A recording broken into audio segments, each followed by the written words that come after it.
Hey, what's up, everyone? Welcome back. It is Wednesday. It is that time of the week. Welcome back to your favorite podcast by your favorite fan. That is, of course, me, Kyle Brenchley, aka K Brench. How are we doing this Wednesday evening? I'm switching things up. I was working today during the day. Usually I do this during the day. We're doing this at night. So that is why it's coming in a little later, but that's okay because we have a lot to talk about. So much has happened in the last 48 to 72 hours. We're going to be talking about the Detroit Pistons setting an NBA record and not a good one. We're going to be talking about the big news out of Denver surrounding Russell Wilson and what's been going on the last 2 years, and we'll put a bow on this big topic here. And then, of course, we'll talk NFL playoffs. We're getting down. There's only 2 weeks left. The race is getting tight, and we will unravel it all. But thank you so much for tuning in to Fan Talk. This is a podcast by me, Kyle Brenchley, and you can find it on YouTube, Spotify, and iHeartRadio. Please check it out, share it with your friends. Also on my YouTube, I have a bunch of other content, so go check that out as well. And follow my Instagrams. I will link those down below in the description. All right, we're talking NBA basketball. We haven't talked about that in the last couple weeks, but this is something we just can't pass up. The Detroit Pistons are setting an NBA record for, you guessed it, the longest losing streak in the regular season in one season. So the Detroit Pistons, if anyone follows basketball on this podcast, or just in general, they'll know the Pistons really have not been good since the early 2000s when they had the likes of Chauncey Billups and Tayshaun Prince and ballers like that. This year, they're loaded with really good rookies, really good sophomores, really good players who previously had been number one picks or first round picks or really good players out of college. This team is loaded with young talent. They have Monty Williams, former coach of the Phoenix Suns, coaching them. A lot of people thought they would, not necessarily make any noise in the East, but at least take some strides forward. But unfortunately, they have taken the biggest stride backwards ever. With their loss, and this was last night that they lost 118 to 112. They lost to the Brooklyn Nets. They went on 27-game losing streak, which is the most consecutive losses in a single season in league history. The 76ers have the overall record, which is 28 straight games, but it spanned over the 2 seasons. So it went through the end of one season and the start of another. So the Pistons could break that record. They could very well be the team that does that. Pistons are not looking good. They're 2-28. They are kind of in a slum. Really, I'm just hoping they win. Will they set the record? We will find out. They might be on track to be the worst team in NBA history. If you guys remember, the Charlotte Hornets used to be the Charlotte Bobcats. Then they jumped to New Orleans and they jumped back. There's kind of a lot of crazy things that happened, but all in all, they used to be the Charlotte Bobcats, and I think it was in 2013, either 2013 or 2012, the Charlotte Bobcats went 7-59. 7-59. They only won 7 games. Terrible. Absolutely terrible. Pistons, they might do that this year. If that is the case, that is super unfortunate for Detroit. But hey, at least the Lions are good. All right. Pistons, bye. Let's talk some NFL. And as many of you know, and if you don't know, I am a huge Denver Broncos fan. Have been a Broncos fan since Jake Plummer was the quarterback. I think that was back in 2004, 2005. Jay Cutler came in, Kyle Orton. Of course, there was Tim Tebow in the Peyton Manning years. And the biggest talk around Denver, around the Broncos for the last 8 years, is their inability to find a franchise quarterback to replace Peyton Manning. You go anywhere, that will be the talk of the Denver Broncos. Flash forward to 2022, March of 2022. They go out and get Russell Wilson. They sign him to this humongous contract, $245 million, 4 years. And everybody thinks this is it. Broncos fans, the league, everybody's picking the Broncos to make a run in the playoffs, maybe even go to the Super Bowl. Well, poor coaching by Nathaniel Hackett, poor play by Russell Wilson makes this team 5-12. Hackett gets canned. They bring in Sean Payton. Sean Payton, really good coach, really established, does some really good things. The Broncos start the season 1-5. And obviously people talk. And what the talk was about was letting Russell Wilson go, cutting him, letting him go in the offseason, moving on from him. And then the Broncos go on a 5-game win streak and get to 6-5 and in good spot for playoff contention. And that all changes. But now after a loss against a very bad Patriots team on Christmas Eve, rip, I blame the color rush jerseys. They are now 7-8 with only a 2% chance to make the playoffs. So the Broncos have elected to bench Russell Wilson and will start Jarrett Stidham. Yeah, you don't know who that is. Stidham, actually, is how you say it. I said it wrong. That's how unknown this guy is. I literally hadn't said his name until today. Jarrett Stidham. He will start against Los Angeles Chargers and the Las Vegas Raiders to finish the season. So, caught up with me? I will say this. You can go out on ESPN, CBS Sports, any news network that covers sports. They will talk about the Russell Wilson situation. They'll show their opinions. Some people are anti-Russell Wilson. They've been the whole time. Some people are blaming Sean Payton. Some people are blaming Gary Payton, the general manager. There's a lot of finger pointing going around. It's a messy situation. What I will do today, I won't necessarily share all my thoughts and feelings. I won't be opinionated. I won't Twitter pate you. I won't throw my Twitter ideas onto you. But I will tell you some facts. I'll tell you the truth. And then I'll tell you where I stand. So, it is factual that since Peyton Manning left the 2015 season was his last season. They won the Super Bowl 50 in 2016. 8 years ago. In that time, Denver has had 14 different starting quarterbacks. That is a fact. They have not found a quarterback that has consistently played well for them. That is a fact. Case Keenum, Joe Flacco, Drew Lock, Teddy Bridgewater, Trevor Siemian, Paxton Lynch, Brock Osweiler. None of these guys have been consistent, and none of them have gotten even close to bringing the Broncos back to the playoffs. Heck, even a winning record. Russell Wilson, same story. 5-12 the first year. He actually went 4-11. There was 2 games where he was injured that were won and lost by a different quarterback, Brett Rippon. 4-11, and then this year he's gone 7-8. So 11-19 over the span of 2 seasons. He's played better this year. Statistically, his stats are a lot better this year. Thrown for more yards, more touchdowns, less interceptions, more rushing yards. As a team, the offense has scored more points. Obviously, won more games already. It's just been an overall better team performance. Sure, this year, Russell Wilson's taken a lot of sacks, just like last year. He's missed some open receivers. The offense has still been stagnant multiple times, multiple drives, in multiple games. And the fact is, there's still a lot of money owed to this man, Russell Wilson, who frankly has not lived up to what the contract was. $245 million. That's a lot of money. A lot of money. You see the Deshaun Watson situation where the Browns just gave that guy literally the world. Broncos, same kind of thing. Desperate times lead to desperate measures. And unfortunately, this is a fact. Unfortunately, the Broncos just haven't had any success that would merit a $245 million contract for their quarterback. And so they've benched Russell Wilson.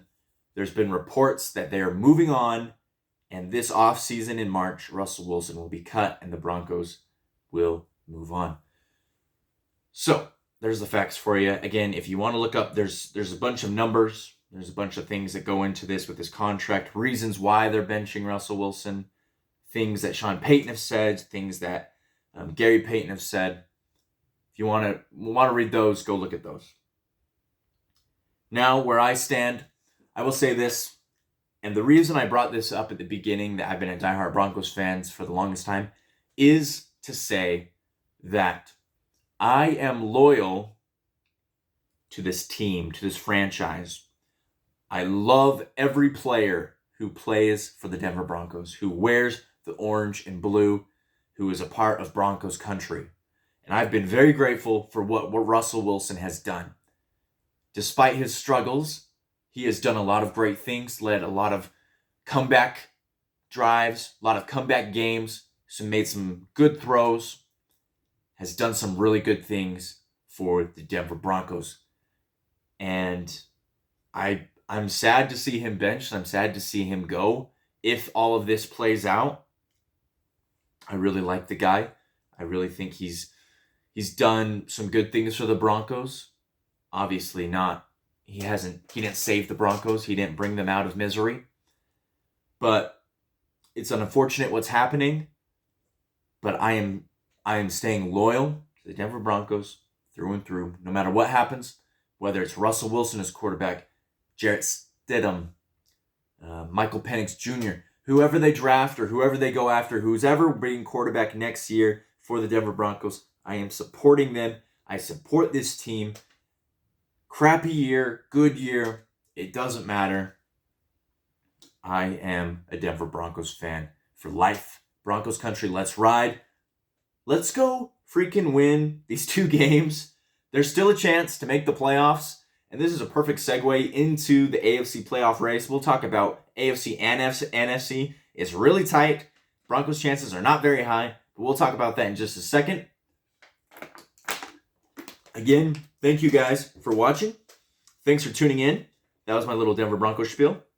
Now let's talk the rest of the NFL, because I know a lot of you guys aren't Denver Broncos fans, and frankly, you care for other things than just Denver Broncos. So let's pop over here. I use the ESPN playoff machine. This is my favorite thing. It's a fun little, it's almost like a game for me. You can pick the matchups and see if this team would win, how would that affect the playoffs and different things like that. So let's take a look. Currently, this is how it is panning out. In the AFC, number 1 seed, Baltimore Ravens. Now they are looking dangerous. I would not want to be playing them in the postseason. Miami Dolphins, they're the 2 seed. Those are the 2 teams that have locked up a playoff spot. All the rest of the teams, not guaranteed. Currently, the 3 seed is the Kansas City Chiefs, and the 4 seed is the Jacksonville Jaguars. Those are the division leaders. Cleveland Browns come in at number 5, Bills at number 6, and Colts at 7. Now this is where it gets tight. The Colts are 8-7. The Texans are 8-7. The Steelers are 8-7. The Bengals are 8-7. The Raiders are 7-8. And the Broncos are 7-8. So there is 6 teams fighting for pretty much 1 spot. I mean, the Bills could slip up, and the Jags and the Browns, but I don't see that happening. I think the Browns are a lock. I think the Bills are a lock. It's really going to come down to probably the Texans and the Colts, in all honesty. We'll see what happens there. Although they do play each other, so they might knock each other out. Might be a little too late for one of those teams. We'll see what happens. The NFC, it's tight as well. Not as, I mean, it's just as hairy, really. San Francisco 49ers, they're the 1 seed. Eagles are the 2 seed. Lions, congratulations to the Lions. Shout out to the Lions for clinching not just a playoff spot, but the division. Great work. Dan Campbell, you're doing great things. Detroit, you don't have to worry about being a Pistons fan when you're a Lions fan. There we go. There we're coming full circle there. And then the Buccaneers are currently the 4th seed. They're atop of the NFC South. Dallas Cowboys are locked in the 5 seed. And the Rams are 6th right now, and the Seahawks 7. With the Minnesota Vikings, the Atlanta Falcons, the Green Bay Packers, the New Orleans Saints, and the Chicago Bears all creeping in on that last spot. Again, I think this week will sift out a few more teams and get us a more clear picture on what will happen and kind of cement the playoffs in action. As of right now, the Dolphins would play the Colts, the Bills would play the Chiefs, the Browns would play the Jags, the Seahawks would play the Eagles, the Rams would play the Lions, Dallas would play Tampa Bay. Ooh, Rams visiting the Lions with Matthew Stafford. That would be a fun matchup. But okay, let's jump right into the picks. We're getting a little bit low on time, and I'm just dying to see what will happen. And what we'll do here, I will make the pick, and then I will also update the playoff machine and tell you what would happen. So Thursday Night Football, this is tomorrow night. This game is in Cleveland. The Jets visit the Browns. I like the Browns. I think the Browns are going to win out and go 12-5 with Joe Flacco under center, which is unbelievable. Nobody thought that would happen. So give me the Browns on Prime Video. Ooh, Lions at Cowboys. I like the Lions in this one, but the Cowboys are undefeated at home. So I'm going to pick the Dallas Cowboys to win this one. This will be a really fun game. This game is on Saturday. It's a Saturday night edition. Go check it. Patriots at Bills. Patriots got them the first time around, but the Bills are going to win. That's all I'm going to say. Falcons at Bears. Give me the Bears. Bears win this one and keep their playoffs hopes alive. Unfortunately for the Falcons, another year not making the playoffs, and they will have another losing season. Raiders at Colts. I'm actually picking the Las Vegas Raiders in this one, not because I like them, but because they beat the Chiefs. And yeah, you can say they had 2 defensive touchdowns and they didn't actually score an offensive touchdown and they didn't complete a pass after the first quarter. But the Colts, they just laid an egg against the Falcons. What was up with that? Raiders, I think they can run the ball on the Colts. I think that's exactly what they will do. And they have new life. They're fighting for a playoff spot. I think they win. Go to 8-8. Give me the Raiders. Rams at Giants. I'm going to take the Rams in this one. The Danny DeVito story is over, but it was a good one while it lasted. Good job, Danny. But I'm going to go with the Rams. Cardinals at Eagles. Give me the Eagles. Cardinals are wishing for better days. Saints at Buccaneers. This will be a huge one. This has huge NFC South implications as well as playoff implications. I'm going to take the Tampa Bay Buccaneers in this one. I think Baker keeps cooking. 49ers at Commanders. Give me the 49ers. Even though they got whacked by the Ravens, the Commanders are a very different team. Panthers at Jags. Give me the Jags in this one, although I will be rooting for the Panthers. Dolphins at Ravens. I think the Ravens are the top of the top. Give me that. Titans at Texans. Will C.J. Stroud come back? If C.J. Stroud is not back, I'm going with the Titans. Actually, I'm just going to go with the Titans either way. This is my upset pick of the week. Tennessee Titans over the Houston Texans. The Titans have been in some close games recently. They're a scrappy team. This is just a numbers game. If you're in enough close games, you got to win one, right? Steelers at Seahawks. I like the Seahawks. Seahawks are playing very well right now. Steelers are a little bit of a mess, although they did have a really good game against the Bengals. Maybe Mason Rudolph is the future. Probably not, but go Seahawks. Chargers at Broncos. I got to pick the Broncos. I know they're starting Jarrett Stidham. Russell Wilson is done for the season. But, I mean, Easton Stick and the Chargers, they're just injury-ridden. And unfortunately for them, they're just waiting until next season. They're hoping this bad nightmare of a season ends. So give me the Broncos, keep their playoff hopes alive, even though it's very slim. Bengals at Chiefs. I think the Chiefs win this one. Chiefs rarely lose 2 in a row. They lost 3 in a row earlier this year. Packers at Vikings. I like the Packers in this one. The Vikings are clearly favored. It's a Sunday night football game on New Year's Eve, but give me the Packers. I think the Packers will score, 35. No, I'll say there's 40 points in there altogether. Okay, I'm going to generate the playoff machine, and then I'll come back and share my results. All right, so I just generated the playoff machine, and if all my picks turn out to be correct, this is how the playoff would look. So Baltimore would stay 1, Miami would stay 2, Kansas City would stay 3, Jacksonville will stay 4, Cleveland will stay 5, Buffalo would stay 6, Pittsburgh would jump up to the 7th seed, and then in the NFC, San Francisco would stay 1 through pretty much it would stay the exact same actually over in the NFC if everything panned out that way. So we'll see what happens. It should be a fun week in the NFL as always. Thank you guys for tuning in. Thank you for listening to my rant about the Denver Broncos. And hopefully the Pistons win a game. We're rooting for you, Detroit. We really are. And we'll see what happens with the NFL. This has been another edition of Fan Talk. Thank you guys so much for tuning in. My name is Kyle Brenchley, and this podcast is found on YouTube, iHeartRadio, Spotify. Kyle Brenchley signing off on this Wednesday night. Adieu.